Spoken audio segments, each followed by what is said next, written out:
ರೇವಣ್ಣ ಕೇಸ್ನಲ್ಲಿ ನಾವು ಈಗಷ್ಟೇ ಹೇಳ್ತಾ ಇದ್ವಿ, ರಾಜಕೀಯ ನಾಯಕರು ಎಚ್ಚರಿಕೆಯ ನಡೆಯನ್ನ ಅನುಸರಿಸ್ತಾ ಇದ್ದಾರೆ ಹಾಗೂ ಸಾಧ್ಯಾದಷ್ಟು ಅಂತರವನ್ನ ಕಾಯ್ದುಕೊಳ್ತಾ ಇದ್ದಾರೆ ಅಂತ ಕಾಂಗ್ರೆಸ್ ನಾಯಕರು ಒಂದಷ್ಟು ಸೂಚನೆಯನ್ನ ಹಾಸನ ಭಾಗದ ನಾಯಕರಿಗೆ ಕೊಟ್ಟಿದ್ದಾರೆ. ಈ ಪ್ರಕರಣಕ್ಕೆ ಸಂಬಂಧಪಟ್ಟಂತೆ ಸೂರಜ್ ಕೇಸಿನ ಬಗ್ಗೆ ಯಾರು ಮಾತಾಡೋದಕ್ಕೆ ಹೋಗಬೇಡಿ ಅನ್ನೋ ಕಿವಿ ಮಾತನ್ನ ಆಡಿದ್ದಾರಂತೆ.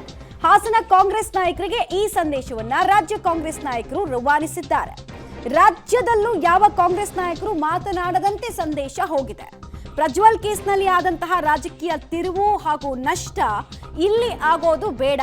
ಎಚ್ಚರ ತಪ್ಪಿದ್ರೆ ಮುಂದೆ ಬರುವಂತಹ ಸಾಲು ಎಲೆಕ್ಷನ್ ಬೈ ಎಲೆಕ್ಷನ್ ಇಲ್ಲೆಲ್ಲ ಪರಿಣಾಮ ಆಗ್ಬಿಡುತ್ತೆ, ಬೇಡ, ರಿಸ್ಕ್ ಬೇಡ ಅಂತ ಹೇಳಿ ನಿರ್ಧಾರವನ್ನ ಮಾಡಿದಂಗಿದೆ.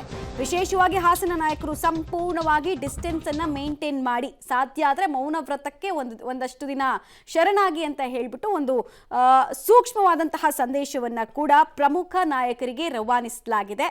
ಈ ಪ್ರಕರಣದಲ್ಲಿ ಮಾತಾಡಿ ಗಳಿಸೋದಕ್ಕಿಂತ ಕಳ್ಕೊಳ್ಳೋದೇ ಹೆಚ್ಚು. ಬಿಕಾಸ್ ಮಡಿವಂತಿಕೆ ಇರುವಂತಹ ಸಮಾಜ ಇಂಥ ಪ್ರಕರಣಗಳನ್ನ ನೋಡೋ ರೀತಿ, ಗ್ರಹಿಸ್ಕೊಳ್ಳುವಂತಹ ರೀತಿ ಬೇರೆ. ಅದನ್ನ ಅವ್ರಿಗೆ ಬಿಟ್ಬಿಡೋಣ, ನಾವು ಇನ್ಫ್ಲುಯೆನ್ಸ್ ಮಾಡೋದಕ್ಕೆ ಹೋಗಿ ನಾವು ಕಳ್ಕೊಳ್ಳೋದು ಬೇಡ. ಕೆಲವರಿಗೆ ಅವ್ರ ನಾಲ್ಗೆನೇ ಶತ್ರು ಕಾಂಗ್ರೆಸ್ನಲ್ಲಿ ಅನೇಕರಿಗೆ. ಸೊ ಅದರ ನಷ್ಟ ಬೇಡ ಅಂತ ತಮಗ್ ತಾವೇ ಲಕ್ಷ್ಮಣ ರೇಖೆಯನ್ನ ಹಾಕೊಳ್ಳಿ ಅಂತ ಹೇಳಿ ಕಾಂಗ್ರೆಸ್ನ ಕೆಲ ನಾಯಕರಿಗೆ ಸಂದೇಶ ಹೋಗಿದೆ. ಇದನ್ನು ಎಷ್ಟು ಜನ ಹೇಗೆ ಫಾಲೋ ಮಾಡ್ತಾರೆ ಅನ್ನೋದೇ ಪ್ರಶ್ನೆ. ಈ ಲಕ್ಷ್ಮಣ ರೇಖೆಯ ವ್ಯಾಲಿಡಿಟಿ ಏನು ಅನ್ನೋದು ಕೂಡ ಪ್ರಶ್ನೆ. ಹಿಂಗೆ ಮಾಡಿ ಅಂತ ನಾವು ಹೇಳೋಕ್ಕಾಗ್ತಲ್ಲ, ನಿಮಗೆ ಬಿಟ್ಟು ವಿಚಾರ. ಕಾನೂನಿದೆ, ಕಂಪ್ಲೇಂಟ್ ಕೊಟ್ಟಿದ್ದಾರೆ, SIT ಅವರು ಅದನ್ನು ತನಿಖೆ ಮಾಡ್ತಾರೆ. ಅದನ್ನ ಮೀರಿದ ಕೋರ್ಟ್ ಇದೆ, ಡಿಸಿಷನ್ ತಗೊಳುತ್ತೆ. ಈ ವಿಚಾರವಾಗಿ ನಾವು ಪಬ್ಲಿಕ್ನಲ್ಲಿ ಚರ್ಚೆ ಮಾಡೋ ಡಿಬೇಟ್ ಅಲ್ಲ. ನಮಗೂ ಅದ್ರ ಬಗ್ಗೆ ಮುಜುಗರ ಇದೆ. ಏನು ಮಾಡೋದು, ಇದು ನಮ್ಮ ಕೈಲಿದೆಯಾ? ದುರದೃಷ್ಟಕರ. ಇಡೀ ವಯಸ್ಸಲ್ಲಿ ಅವರಿಗೆ ಮಾನಸಿಕವಾಗಿ ಈ ರೀತಿ ಹಿಂಸೆ ಆಗ್ತಕ್ಕಂಥ ಪ್ರಸಂಗಗಳು ಜರುಗಿದೆ ಅಂದಾಗ ಯಾರೇ ಆಗಲಿ ಹಿರಿಯರಾದಂಥವ್ರಿಗೆ ಅದು ಒಂದು ಮಾನಸಿಕವಾಗಿ ಹಿಂಸೆ ಕೊಟ್ಟಾಗ ಆಗುತ್ತೆ ಅಂತ ಹೇಳಿ ನಾನು ಕೂಡ ಭಾವಿಸ್ತೇನೆ. ಸೂರಜ್ ರೇವಣ್ಣ ಅವರ ವಿಚಾರದಲ್ಲಿ ಬಂಧನ ಆಗಿದೆ. ನನಗೆ ಗೊತ್ತಿಲ್ಲ ಇದ್ರ ಬಗ್ಗೆ. ಯಾವುದೇ ಅಪರಾಧ ಆಗಿದ್ರೆ ಅದು ಪೊಲೀಸರ ಜವಾಬ್ದಾರಿ ಇದೆ, ಪೊಲೀಸ್ ಇಲಾಖೆ ಇದೆ, ತನಿಖಾ ತಂಡಗಳಿದ್ದಾವೆ. ಅದರ ಸತ್ಯಾಸತ್ಯತೆ ನೋಡಿ ತನಿಖಾ ತಂಡಗಳು ಕಾನೂನು ರೀತಿಯ ಅವರು ಕ್ರಮ ಜರುಗಿಸ್ತಾರೆ. ಇವೆಲ್ಲ ಒಂದು ವಿಚಿತ್ರವಾದಂಥ ಪ್ರಕರಣಗಳು. ಪ್ರಜ್ವಲ್ ರೇವಣ್ಣದಿರ್ಬೋದು, ಸೂರಜ್ದಿರ್ಬೋದು, ಯಡಿಯೂರಪ್ಪ ಅವ್ರದ್ದಿರ್ಬೋದು, ಏನು ನಡೀತಾ ಇದೆ ಅಂತಾನೆ ತೋರಿಸ್ತಾ ಇಲ್ಲ. ಆಮೇಲೆ ಆಶ್ಚರ್ಯ ಏನಪ್ಪ ಅಂದರೆ, ಅವು ಯಾರು ಮಾಡಿದ್ದಾರೆ ಅವ್ರಿಗೂ ಕೂಡ ಏನು ಅನಿಸ್ತಾ ಇಲ್ಲ. ದೊಡ್ಡ ಮನೆತನ, ಎಲ್ಲರೂ ಅಧಿಕಾರದಲ್ಲಿದ್ದಾರೆ, ಅವ್ರ ಮೇಲೆ ಏನು ಜವಾಬ್ದಾರಿ ಇದೆ, ಸಮಾಜಕ್ಕೆ ಏನಂತ ಮೆಸೇಜ್ ಕಳಿಸ್ತಾ ಇದ್ದಾರೆ. ಡೀಟೇಲ್ಸ್ ಕೊಡ್ತಾರೆ, ನೇರ ಸಂಪರ್ಕದಲ್ಲಿ ಜಾಯ್ನ್ ಆಗ್ತಾರೆ ಸುಕೇಶ್. ಕಾಂಗ್ರೆಸ್ ನಾಯಕರಿಗೆ ಲಕ್ಷ್ಮಣ ರೇಖೆಯನ್ನ ಮಾತನಾಡದಂತೆ ಈ ಪ್ರಕರಣದಲ್ಲಿ ಹಾಕಲಾಗಿದೆ. ದಾಟೋ ಧೈರ್ಯವನ್ನ ಸದ್ಯಕ್ಕೆ ಇಲ್ಲಿ ತನಕ ಅಂತೂ ಯಾರೂ ಮಾಡಿಲ್ಲ. ಇದು ಎಷ್ಟು ದಿನಗಳ ಕಾಲ ಇದು ಕಂಟಿನ್ಯೂ ಆಗುತ್ತೆ ಅನ್ನೋದೇ ಕುತೂಹಲ. ಸುಕೇಶ್, ಮಮತಾ, ಒಂದು ಸ್ಪಷ್ಟ, ಪ್ರಜ್ವಲ್ ಪ್ರಕರಣದಲ್ಲಿ ಕಾಂಗ್ರೆಸ್ ನಾಯಕರ ಪಾತ್ರ ಎಷ್ಟಿತ್ತು ಇಲ್ಲ ಅನ್ನುವಂಥದ್ದು ಅನಂತರದ ವಿಚಾರ. ಆದರೆ ಒಂದು ಹಂತದಲ್ಲಿ ಆ ಆರೋಪ ಕಾಂಗ್ರೆಸ್ ನಾಯಕರ ಬಗ್ಗೆ ತಿರ್ಕೊಳತ್ತು. ಅಂದರೆ JDS ಆರೋಪ ಮಾಡ್ತು, BJP ನಾಯಕರುಗಳು ಅದನ್ನು ಸಮರ್ಥಿಸಿದ್ರು. ಅಂದರೆ ಇದೆಲ್ಲ ಬಿಡುಗಡೆ ಹಿಂದೆ ಕಾಂಗ್ರೆಸ್ ನಾಯಕರು ಇದ್ದಾರೆ ಅನ್ನುವಂಥದ್ದು. ಅಂದರೆ ಜಿಲ್ಲೆಯಲ್ಲೂ ಕೂಡ ರಾಜ್ಯ ಮಟ್ಟದಲ್ಲೂ ಕೂಡ ಅನ್ನುವಂಥ ಆರೋಪನ. ಆದರೆ ಸೂರಜ್ ಪ್ರಕರಣ ಏಕಾಏಕಿ ಹೊರಬಂತು, ತಕ್ಷಣವೇ FIR ಕೂಡ ಆಯಿತು, ಬಂಧನ ಕೂಡ ಆಗೋಯ್ತು. ಹಾಗಾಗಿ ಈ ವಿಚಾರದಲ್ಲೂ ಕೂಡ ಮಾತನಾಡಕ್ಕೆ ಹೋಗುವಂಥದ್ದು ಅಥವಾ ಅದೇನಾದ್ರು ಚರ್ಚೆ ಮಾಡುವಂಥದ್ದು ಮಾಡಿದಾಗ ಸಹಜವಾಗಿ ಮತ್ತೆ ಅಪವಾದವನ್ನು ಕಾಂಗ್ರೆಸ್ ಕಡೆ ಬೊಟ್ಟು ಮಾಡುವಂಥ ಸಾಧ್ಯತೆ ಇದೆ ಅನ್ನುವಂಥದ್ದು ರಾಜ್ಯ ಕಾಂಗ್ರೆಸ್ ನಾಯಕರ ಆತಂಕ ಅನ್ನುವಂಥದ್ದು.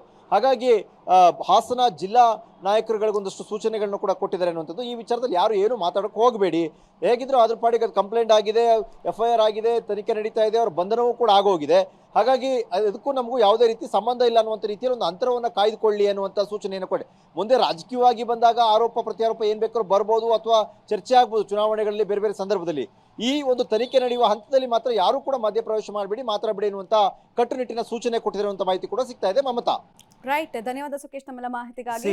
ಈ ಸೂರಜ್ ಪ್ರಕರಣದಲ್ಲಾಗ್ಲಿ, ಪ್ರಜ್ವಲ್ ಪ್ರಕರಣದಲ್ಲಾಗ್ಲಿ, ದರ್ಶನ್ ಪ್ರಕರಣದಲ್ಲಾಗ್ಲಿ, ಅದು ಒಂದು ರೀತಿಯಲ್ಲಿ ರಾಜ್ಯಕ್ಕೆ ಮುಜುಗರದ ವಿಚಾರ. ಯಾರೋ ಒಬ್ಬರಿಗೆ ಇಬ್ಬರಿಗೆ ಅಂತ ಅಲ್ಲ. ಈಗ ರಾಷ್ಟ್ರ ಮಟ್ಟದಲ್ಲಿ ಕರ್ನಾಟಕ ಪ್ರತಿದಿನ ಸುದ್ದಿ ಆಗ್ತಾ ಇದೆ. ಯಾವುದ್ರಲ್ಲಿ ಸುದ್ದಿ ಆಗ್ತಾ ಇದೆ ಅಂತಂದರೆ ಇಂಥ ವಿಚಾರಗಳಲ್ಲೇ ಸುದ್ದಿ ಆಗ್ತಾ ಇರ್ತಕ್ಕಂಥದ್ದು. ಹಾಗಾಗಿ ಅದು ಎಲ್ರಿಗೂ ಮುಜುಗರದ ವಿಚಾರ. ಮತ್ತು ರಾಜಕೀಯವಾಗಿ ನಾವು ಆಗಲೇ ಹೇಳದಂತೆ ಇದರಿಂದ ಏನಾದರೂ ಬೆನಿಫಿಟ್ ಇದೆಯಾ ಅಂತ ಪಕ್ಷಗಳು ನೋಡ್ತವೆ.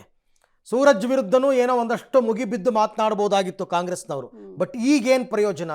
ಯಾವ ಎಲೆಕ್ಷನ್ ಕೂಡ ಇಲ್ಲ, ಏನೂ ಇಲ್ಲ. ಮತ್ತು ಎಲ್ಲದಕ್ಕಿಂತ ಹೆಚ್ಚಾಗಿ ಪದೇ ಪದೇ ದೇವೇಗೌಡರ ಕುಟುಂಬವನ್ನು ಟಾರ್ಗೆಟ್ ಮಾಡ್ತಾ ಇದ್ದಾರೆ, ಒಕ್ಕಲಿಗ ಸಮುದಾಯದ ನಾಯಕರನ್ನು ಟಾರ್ಗೆಟ್ ಮಾಡ್ತಾ ಇದ್ದಾರೆ. ಈ ಥರದ ಆರೋಪಗಳೂ ಕೂಡ ಆ ಪಕ್ಷದ ಒಳಗಡೆನೇ ಕೇಳಿಬಂದಿದೆ. ಇನ್ಫ್ಯಾಕ್ಟ್ ಪ್ರಜ್ವಲ್ ಕೇಸಲ್ಲೂ ಆಗಿತ್ತು. ಇಲ್ಲೂ ಕೆಲ ಶಾಸಕರು ವ್ಯಕ್ತಪಡಿಸಿದ್ರು. ಈಗಲೂ ಕೂಡ ಅದೇ ರೀತಿ ಆಗುತ್ತೆ. ಈಗ ವಿಧಾನಸಭಾ ಚುನಾವಣೆ ಆಯಿತು, ಲೋಕಸಭಾ ಚುನಾವಣೆ ಆಯಿತು, ಎಲ್ಲ ಸೆಟ್ಲ್ ಆಗ್ತಾ ಇದೆ, ಸೆಟಲ್ ಡೌನ್ ಇವಾಗ. ಸದ್ಯಕ್ಕೆ ಇನ್ಯಾವ ಎಲೆಕ್ಷನ್ಸು ಇಲ್ಲ. ಸೊ ಹಾಗಾಗಿ ಒಂದು ಅರ್ಥದಲ್ಲಿ ಪೊಲೀಸರಿಗೆ ಬಿಟ್ಪೂರ್ಣ. ಕಾನೂನಿದೆ, ಪೊಲೀಸರಿದ್ದಾರೆ, ಅವ್ರು ಏನು ವಿಚಾರಣೆ ಮಾಡ್ತಾರೆ, ಏನು ತನಿಖೆ ಮಾಡ್ತಾರೆ, ತಪ್ಪಿತಸ್ಥರಾದರೆ ಶಿಕ್ಷೆ, ತಪ್ಪಿತಸ್ಥರ ಅಲ್ಲದಿದ್ದರೆ ಬಿಡುಗಡೆ, ಇಷ್ಟ ತಾನೇ ಅಲ್ಟಿಮೇಟ್ಲಿ ಅಂತಕ್ಕಂಥ ತೀರ್ಮಾನಕ್ಕೆ ಅವರು ಕೂಡ ಬಂದಿರ್ಬೋದು. ಹಾಗಾಗಿ ಕಾಂಗ್ರೆಸ್ನವರು ಎಚ್ಚರಿಕೆ ಹೆಜ್ಜೆ ಇಡ್ತಾ ಇದ್ದಾರೆ ಅಂತಕ್ಕಂಥದ್ದು ನಿಜ. ಯಾಕೆಂದರೆ ಈಗ ಮಾತನಾಡಿದ ನಾಯಕರ ಮಾತಿನ ಧಾಟಿ ಹೀಗಿರ್ತಿರ್ಲಿಲ್ಲ ಮೊದಲೆಲ್ಲ. ಅಟ್ಯಾಕಿಂಗ್ ಮೋಡಲ್ ಇರ್ತಾರೆ, ಮೋಡಲ್ ಇರ್ತಾ ಆಕ್ರಮಣಕಾರಿ ಇದ್ರು. ಶೈಲಿಯಲ್ಲಿ. ಈಗೆಲ್ಲ ನಾವು ಮಾತಾಡಬಾರ್ದು, ಇದು ಓಪನ್ ಡಿಬೇಟ್ಗೆ ಸಮಯ ಅಲ್ಲ ಅಂತೆಲ್ಲ ಮಾತನಾಡ್ತಾ ಇರೋದು ನೋಡಿದ್ರೆ ಅದು ಅರ್ಥ ಆಗುತ್ತೆ. Very simple. ನೋಡೋಣ ಯಾವ್ಯಾವ ಟ್ವಿಸ್ಟ್ ಟರ್ನ್ಗಳನ್ನ ಪಡ್ಕೊಳ್ಳುತ್ತೆ ಈ ಪ್ರಕರಣ ಅಂತ.